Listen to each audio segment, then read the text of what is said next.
Bab 40 Ujian besar dimulai. Di bawah tribun, Qin Chen dan 3 orang sedang duduk bersama. Tuan Chen, jangan gugup dengan upacara kebangkitan garis keturunan yang akan diadakan nanti. Rasakan saja kekuatan garis keturunan Anda dengan hati, dan Anda akan mampu melakukannya. Tuan Chen berbeda dari sebelumnya. Kali ini dia pasti akan mampu membangkitkan garis keturunannya. Mendengar kata-kata Lin Tian dan Zhang Ying, Qin Chen merasakan sedikit hangat di hatinya. Tiba-tiba, Qin Chen menoleh dan melihat ke arah pintu masuk alun-alun. Sesosok tubuh halus perlahan masuk dari luar alun-alun. Ibu, Qin Yueqi datang ke alun-alun dan melirik sedikit. Ibu dan anak itu tampaknya memiliki pemahaman yang diam-diam, dan mata mereka langsung bertemu. Qin Yueqi tersenyum sedikit dan memberikan senyuman bersorak pada Qin Chen. Kemudian dia tidak pergi ke Qin Chen, tetapi menemukan tempat duduk di tribun dan duduk dengan tenang. Meskipun Qin Yueqi tiba dengan tenang, penampilannya yang menakjubkan masih langsung menarik perhatian banyak orang. Siapa wanita ini? Dia cantik sekali. Pah! Teman di sebelahnya tiba-tiba membuatnya bergidik dan berkata dengan lembut, "Pelankan suaramu. Kamu bahkan tidak mengenalnya. Dia adalah wanita tertua dari keluarga Qin, putri bungsu Qin Batian, Qin Yueqi." Apakah itu dia? Dia pernah menjadi wanita tercantik di ibu kota kerajaan. Dan dia benar-benar pantas mendapatkan reputasinya. Di atas tribun, Zhao Feng menyipitkan matanya saat melihat pemandangan ini. Dan cahaya terang muncul di matanya. Aku tidak menyangka wanita jalang Qin Yueqi ini akan datang juga. Tidak apa-apa. Hanya untuk melihat bagaimana putranya yang berharga dikeluarkan dari Akademi Tianxing. Hahaha. Raja Qi di sebelahnya memiliki jejak kecabulan di wajahnya, mata. Dekan ada di sini. Pada saat ini, seseorang yang tidak dikenal tiba-tiba berteriak, dan seluruh alun-alun langsung terdiam. Sekelompok orang masuk dari luar alun-alun jubah putih bulan. Chu Weichen, Dekan Universitas Tianxing. Di sampingnya, ada beberapa orang kuat dengan sikap luar biasa. Dan kelompok itu dengan cepat sampai di meja utama di tengah platform tinggi. Yang mengejutkan semua orang adalah di masa lalu, Dekan Chu Weichen yang duduk di kursi utama selama ujian tahunan. Tapi kali ini, setelah beberapa saat dengan rendah hati, yang duduk adalah seorang pria parubaya yang mengenakan jubah militer biru kursi utama. Dia mengambil posisi teratas, dan Dekan Chu Weichen hanya duduk di sebelahnya. Siapa orang ini? Dia duduk di kursi utama. Saya belum pernah melihatnya sebelumnya. Apakah dia orang penting di istana? Hei, kali ini Yang Mulia benar-benar mengirim Raja Lingwu Xiaozan untuk berpartisipasi dalam penilaian ini. Tampaknya Yang Mulia sangat mementingkan penilaian Akademi Tianxing ini. Pangeran Kang berseru kaget ketika melihat pria berbaju hitam itu. Raja Lingwu Xiaozan adalah sosok dewa perang di kerajaan Daqi. Budidayanya telah mencapai puncak tingkat Suan tingkat keempat. Dan dia hanya selangkah lagi untuk memasuki tingkat Zong orang di kerajaan Daqi dan merupakan pelindung istana kerajaan. Hanya dia yang bisa duduk di atas Dekan Chu Weichen, yang juga merupakan ahli tingkat Suan tingkat 4. Pada saat ini, beberapa bangsawan dan ahli seni bela diri yang pernah bertemu Xiaozan mulai berdiskusi secara diam-diam. Meskipun Akademi Tianxing adalah akademi pertama di ibu kota, tidak cukup penting bagi Raja Lingwu Xiaozan untuk datang sendiri, bukan? Ini kali Raja Wu pasti datang ke sini untuk tujuan lain. Mungkinkah karena alasan itu, Pangeran Kang tiba-tiba berpikir dalam-dalam. Tempat ujian akhir tahun adalah tempat latihan seni bela diri akademi. Meski ada banyak orang yang duduk di platform tinggi, namun tetap terlihat sangat luas dan megah. Semuanya, hari ini adalah hari ujian besar Akademi Tianxing kita. Silakan datang dan berpartisipasi. Seorang lelaki tua berjubah abu-abu berjalan ke platform tinggi dan berkata dengan suara keras dengan mata tajam. Orang ini adalah Ge Hong, Wakil Presiden Universitas Tianxing. Dan dia memimpin semua pertemuan di kampus tersebut. Ujian ini dibagi menjadi 2 bagian. Ge Hong berbicara dengan keras di atas panggung. Ujian besar di akhir tahun dibagi menjadi kebangkitan garis keturunan dan kompetisi seni bela diri. Kebangkitan garis keturunan adalah menyatukan kembali semua murid yang belum membangkitkan garis keturunannya untuk menerima baptisan kolektif. Proses ini tidak dianggap serius dan setara dengan menonton sebuah upacara. Lagi pula, Hampir setiap siswa yang bisa bergabung dengan Akademi Tianxing dapat membangkitkan garis keturunan mereka. Alasan mengapa mereka belum terbangun adalah karena mereka belum cukup umur. Kebanyakan dari mereka adalah mahasiswa baru yang baru bergabung di akademi tahun ini. Dan tak heran, sebagian besar dari mereka akan membangkitkan garis keturunannya sendiri pada upacara kebangkitan di akhir tahun. Namun upacara kebangkitan tahun ini tampak sedikit berbeda. Ekspresi wajah beberapa orang yang mengetahui cerita di dalam menjadi sangat aneh, dan mata mereka mencari di antara para siswa. Karena mereka mendengar bahwa ada seorang siswa di Akademi Tianxing yang belum membangkitkan garis keturunannya selama lebih dari 2 tahun setelah bergabung dengan akademi tersebut. Menurut aturan Akademi Tianxing, jika seorang siswa gagal membangkitkan garis keturunannya dalam waktu 3 tahun setelah pendaftaran, dia akan dikeluarkan dari akademi. Meskipun aturan ini telah ada sejak berdirinya perguruan tinggi tersebut, namun belum pernah terjadi selama ratusan tahun sejarah Universitas Tianxing. Namun hari ini, rekor tersebut mungkin terpecahkan. Selama orang ini masih gagal membangkitkan garis keturunannya selama upacara kebangkitan garis keturunan ini, dia akan menjadi siswa pertama dalam ratusan tahun sejarah Akademi Tianxing yang dikeluarkan karena dia tidak dapat membangkitkan garis keturunannya. Jika pihak lain hanyalah orang biasa, dia mungkin tidak akan mampu menarik perhatian banyak orang. Kebetulan siswa yang belum membangkitkan garis keturunannya ini adalah Qin Chen, cucu dari Qin Batian, Raja Dingwu Daqi yang dikenal sebagai dewa militer, dan anak tidak sah dari keluarga Qin. Dengan banyaknya faktor yang digabungkan, orang harus mulai bergosip. Setelah Gehong mengumumkan prosesnya, sekelompok besar murid kelas junior yang belum pernah membangkitkan garis keturunan mereka berkumpul di alun-alun, dengan total lebih dari 100 orang. Di alun-alun, orang-orang dari Bloodline Holy Land telah menyiapkan berbagai instrumen. Di bawah pengawasan banyak orang, banyak siswa yang datang ke alun-alun merasa sangat gugup. Katakan padaku secepatnya, siapakah Qin Chen dari keluarga Qin? Sudahkah kamu menemukannya, ayah harimau dan anak dari keluarga Qin? Ada murid yang belum membangkitkan garis keturunan mereka selama lebih dari 2 tahun, luar biasa. Jika mereka tidak bangun hari ini, saya khawatir keluarga Qin akan menjadi lelucon bagi negara saya. Daqi. Hei, saudara Li, kamu salah. Meskipun ibunya berasal dari keluarga Qin, ayahnya bukan keluarga Qin. Yang disebut ayah dan anak harimau sama sekali tidak benar.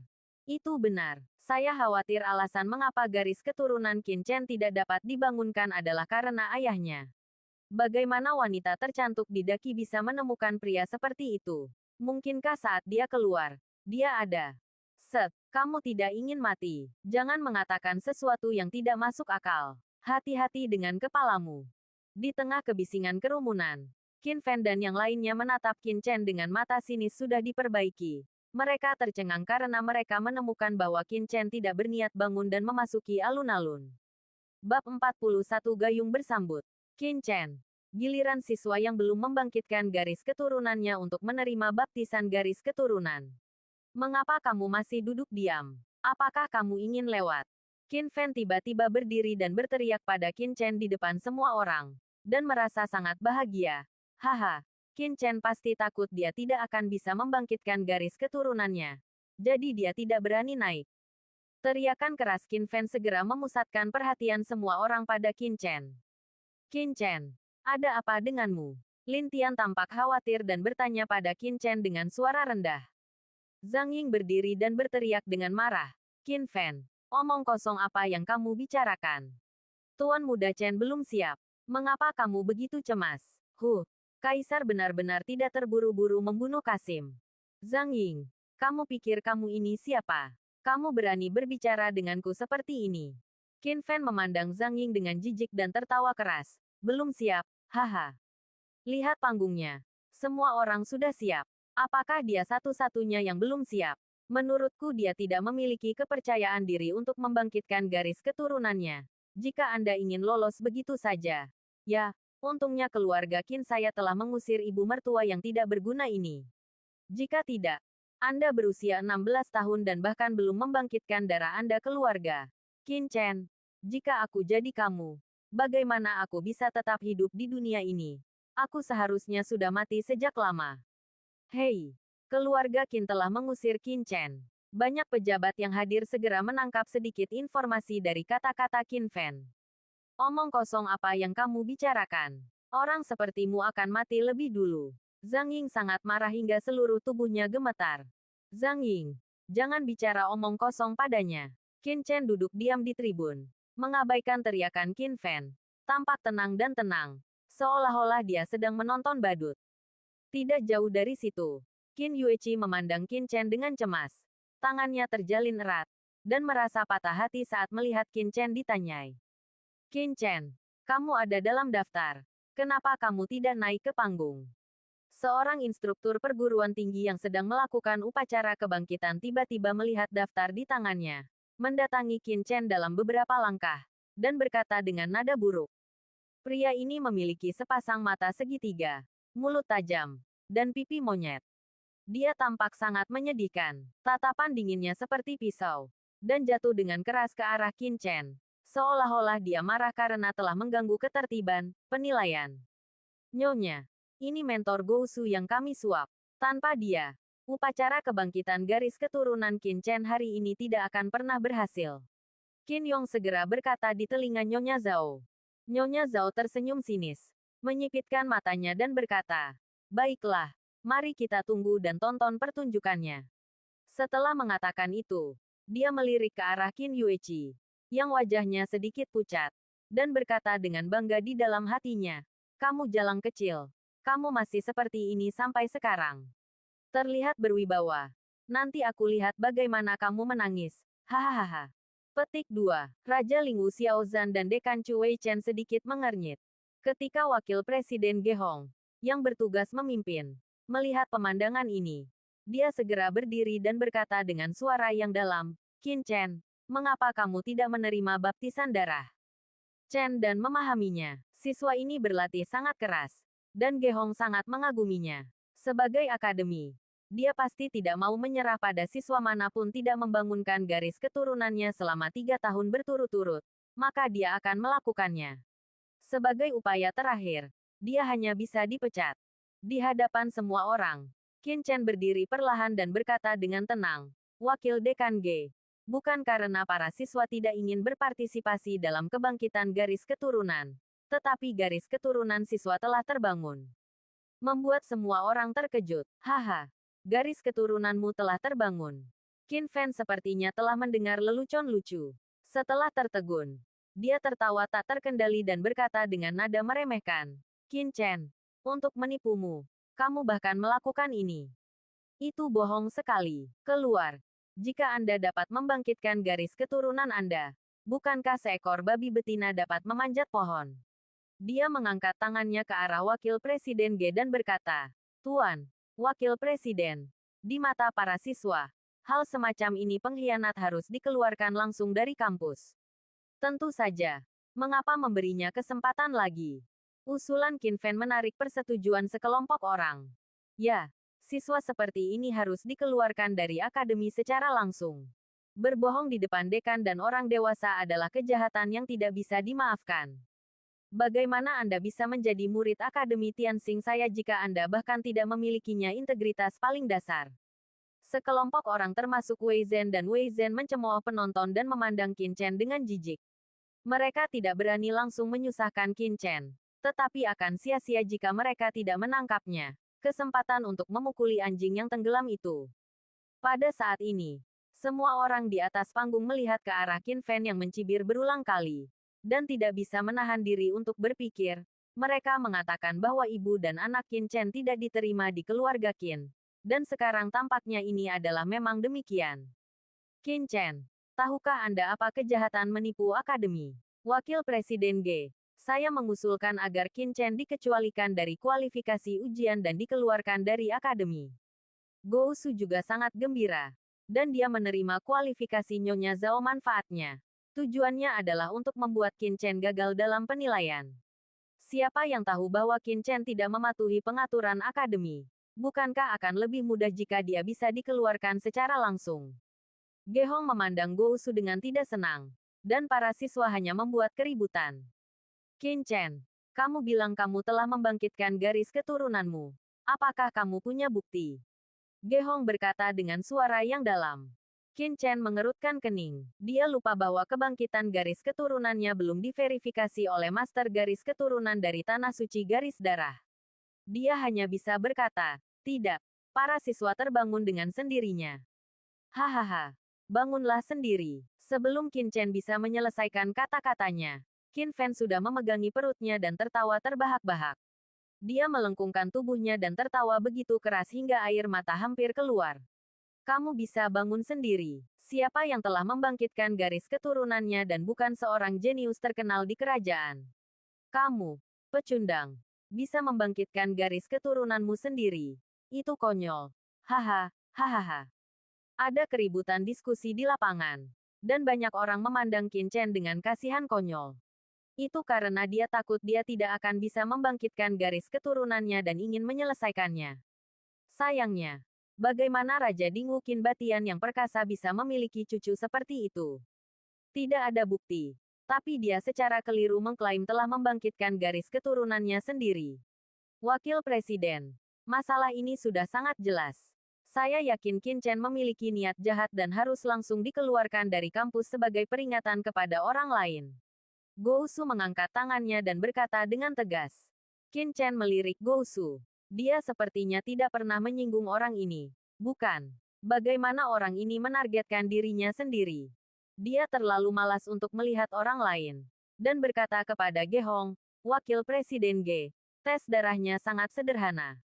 Anda hanya perlu mengatur ahli darah dari perguruan tinggi untuk memverifikasinya. Dan Anda akan tahu apakah murid telah membangkitkan darahnya. Qin Chen tampak tenang dan tenang, yang mengejutkan banyak orang yang hadir. Mungkinkah orang ini benar-benar membangunkan garis keturunannya sendiri? Lagi pula, kebohongan seperti itu bisa dengan mudah terungkap. Hati Gousu juga tenggelam. Mungkinkah anak laki-laki ini benar-benar telah membangkitkan garis keturunannya? Meski kemungkinan terjadinya hal ini kecil, namun bukan tidak mungkin. Ia buru-buru menyerahkan tangannya dan berkata, Wakil Dekan, ini waktunya ujian akhir tahun. Bagaimana kita bisa merusak proses ujian hanya karena dari Qin Chen? Masalah ini tidak boleh terjadi. Itu benar. Meskipun perlu diverifikasi. Saya pikir itu harus diverifikasi selama upacara kebangkitan garis keturunan. Bab 42 Taruhan. Setelah Ge-hong berpikir sejenak, dia segera berkata dengan suara yang dalam, Baiklah, Qin Chen, karena kamu mengatakan kamu telah membangunkan garis keturunanmu, maka bergabunglah dalam upacara kebangkitan garis keturunan.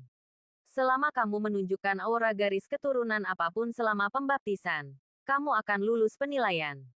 Tetapi jika kamu gagal membangunkan garis keturunanmu dan mengganggu urutan ujian akhir tahun, aku pasti akan mengeluarkanmu di depan umum.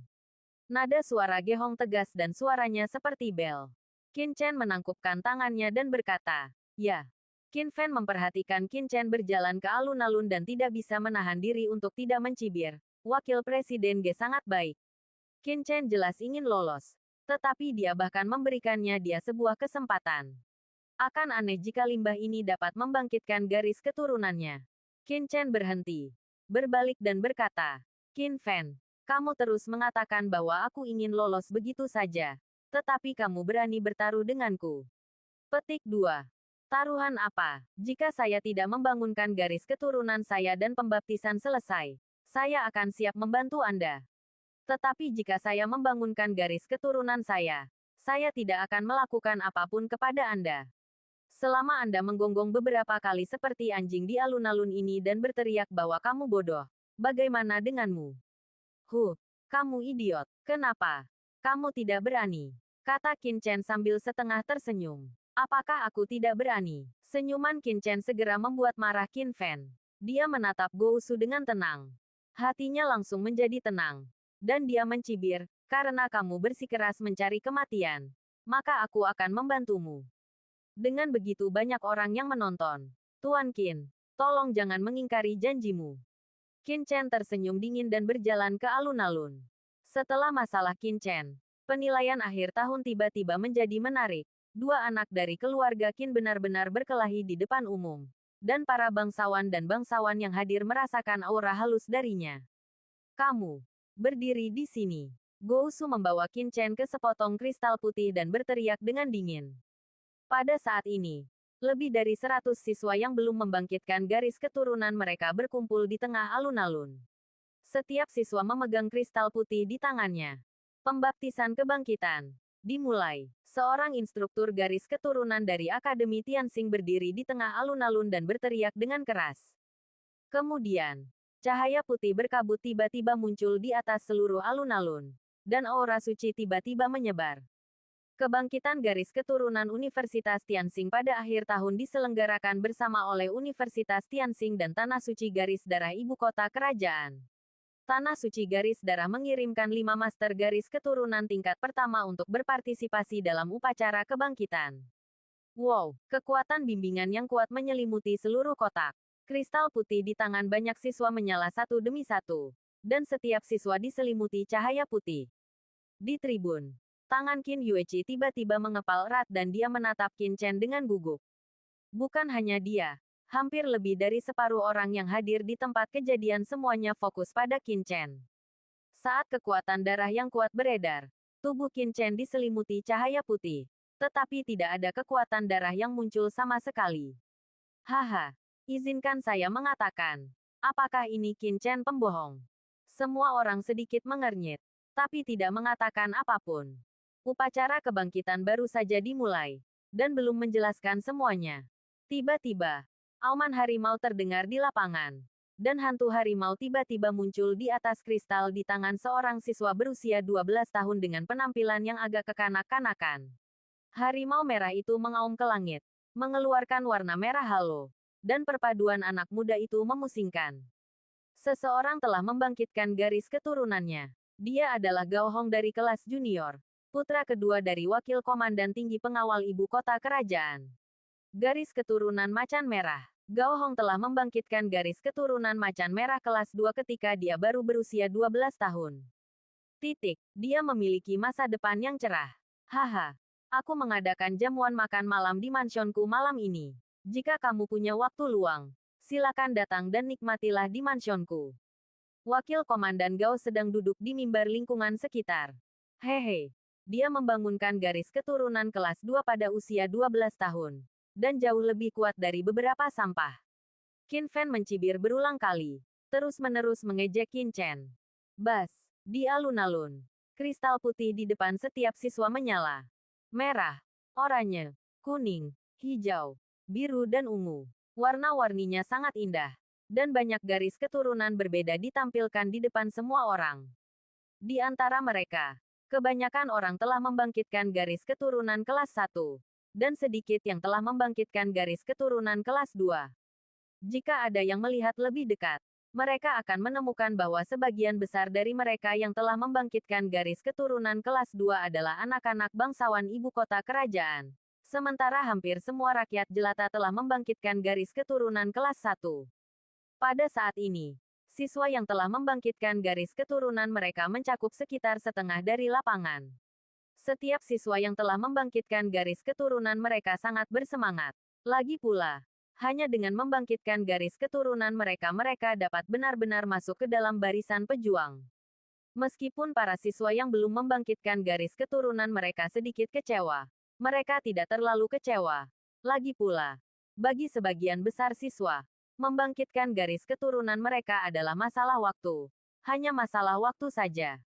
Melihat baptisan kebangkitan akan segera berakhir, kristal putih di depan Qin Chen masih sangat tenang, dan tidak ada jejak energi darah di tubuhnya.